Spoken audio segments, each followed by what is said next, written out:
আচ্ছা মুনা, তুমি জানি কি খাবে বলছিলে? আমি বার্গার খাবো, বার্গার অর্ডার করো। আচ্ছা এই যে হ্যালো ম্যাম।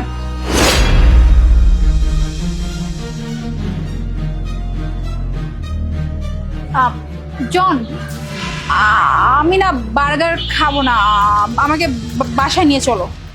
আরে মানে কি বার্গার খাবে না মানে?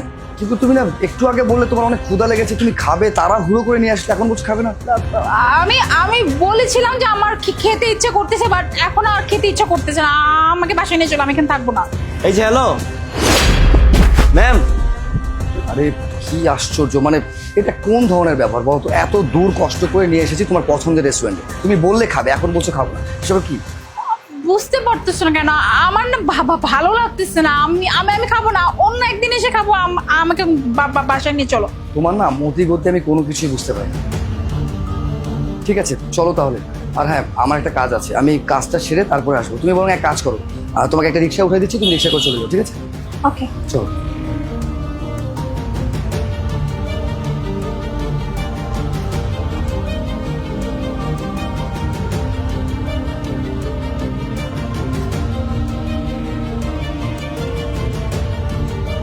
এক্সকিউজ মি ভাইয়া, আমি একটু আপনাকে উপকার করতে এসেছিলাম। কি আমার উপকার করতে আপনি আসছেন?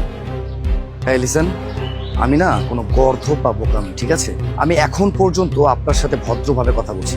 আর বাই দ্য ওয়ে, আপনার সাহস হয় কি করে আপনি আমার কাছে আসছেন? হ্যাঁ, আপনি কি ভাবছেন আমি কোনো কিছু বুঝি না? হ্যাঁ, আপনি যে আমার বউকে সেখানে বসে বসে টিচ করতেছিলেন না, এটা আমি খুব ভালো মতো দেখেছি। আমি চাইলে আপনাকে পুলিশে দিতে পারতাম বা আপনার সাথে একটা সিনক্রেট করতে পারতাম, বাট আমি সেটা করিনি, কারণ আমার সঙ্গে একজন মেয়ে মানুষ ছিল। আর আমি কখনোই চাইবো না একটা মেয়ে মানুষকে নিয়ে কোনো ঝামেলা করতে। দেখছেন, চুপচাপ এখান থেকে চলে যান, হয়তো কিন্তু আমি পুলিশে দিব আপনাকে। দেখুন, আপনি কিন্তু পুরোপুরি আমাকে ভুল বুঝছেন। আপনি যেমনটা বুঝছেন ব্যাপারটা সেরকম না। ও রিয়েলি? মানে আমি নিজের চোখে যা দেখেছি তা এখন অবিশ্বাস করতে বলতেছেন আমাকে? ফাইজলামি পাইতেছেন আপনি? একে তো আমার বউয়ের সাথে খারাপ ব্যবহার করছেন, তাকে টিচ করছেন, আমি আপনাকে এখন পর্যন্ত কিছু বলিনি, আর আপনি কিনা আমাকে বলতেছেন আমি ভুল বুঝতেছি? ভাই, আপনি কিন্তু বরাবরই আমার কথা না শুনে আমাকে সেই ভুল বুঝাচ্ছেন এবং আমাকে কথা শুনে যাচ্ছেন। আপনারা যে ওইখানে ছিলেন, ওইখানে আপনার পকেট থেকে 1000 টাকা নোট পড়ে গেছে। আমার কথা যদি বিশ্বাস না হয়, আপনি একটু আপনার ডান পকেটটা চেক করুন, তাহলেই বুঝতে পারবেন আমি সত্যি বলছি না মিথ্যা বলছি। চেক করেন। সিরিয়াসলি? কি? হ্যাঁ,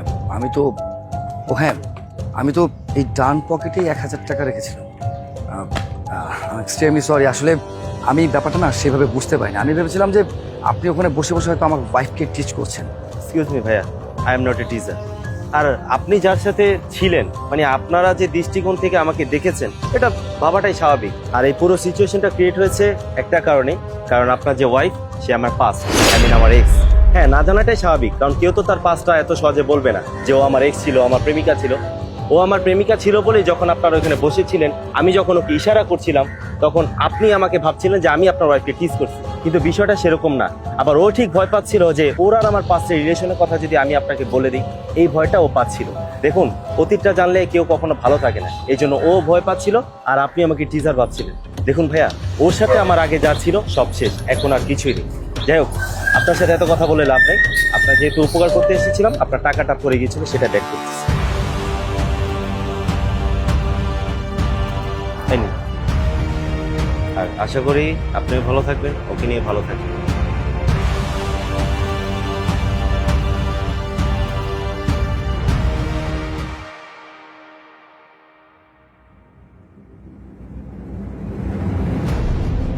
কি ব্যাপার না, তুমি এখনো বাড়ির বাহিরে দাঁড়িয়ে আছো, ভেতরে যাওনি?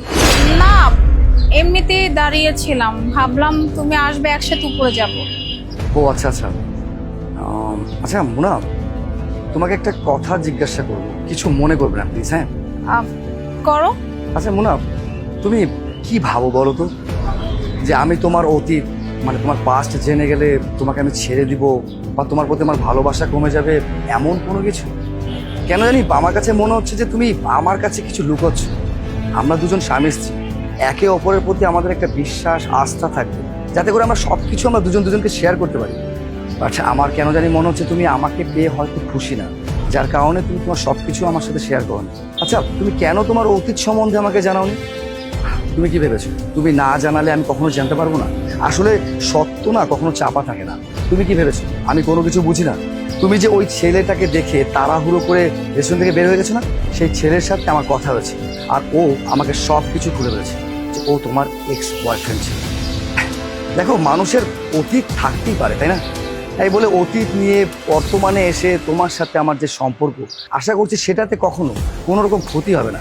কিন্তু এটা অন্য কেন তুমি আমার সাথে এরকম শেয়ার করনি? আসলে হয়তো বা এটার আমি যোগ্য ছিলাম, যার কারণে তুমি আমাকে বলোনি। আসলে আমি ভেবেছিলাম যদি আমার পাস্ট সম্পর্কে যদি তুমি জানো, আর জানার পরে যদি তুমি আমার সাথে সম্পর্ক না রাখতে চাও বা তুমি আমাকে সন্দেহ করো, এর জন্য আমি আমার পাস্টের কোনো কিছু তোমার সাথে শেয়ার করিনি। আমি আসলে একটু ঘাবড়ে গিয়েছিলাম যে আমি কি করব কি না করব। তাই আমি যখন হোটেলে দেখছি আমি একটু নার্ভাস হয়ে গেছিলাম, আর এর জন্যই তোমাকে ওখানে অনেক জোর করে আমি বের করে নিয়ে আসছি। দেখো, তুমি হচ্ছে আমার ভালোবাসার মানুষ, আমার বিয়ে করা স্ত্রী। তোমার সম্মান, তোমার মর্যাদা সবসময় আমার কাছে সবার উপরে। আমি এখন এটা দেখতে যাব না তোমার পাস্টে কি ছিল। আমার এখন দেখার বিষয় আমার সাথে বর্তমানে থেকে তুমি কেমন আছো। আর তার থেকে বড় কথা, আমি সব সময়ের জন্য চাইবো তুমি যাই কিছু করো না কেন, যেটাই হচ্ছে না কেন তোমার সাথে, যত খারাপ যত ভালো যাই হোক না কেন, সব কিছু তুমি আমার সাথে শেয়ার করবে। আশা করছি আজকের পর থেকে তুমি কোনো কিছুই আর গোপন রাখবে না, ঠিক আছে? আচ্ছা ঠিক আছে, আমি তোমাকে কথা দিচ্ছি, আজকের পর আমি তোমার কাছে কোনোদিন কোনো কিছু গোপন রাখবো না, সব কিছু তোমার সাথে শেয়ার করবো।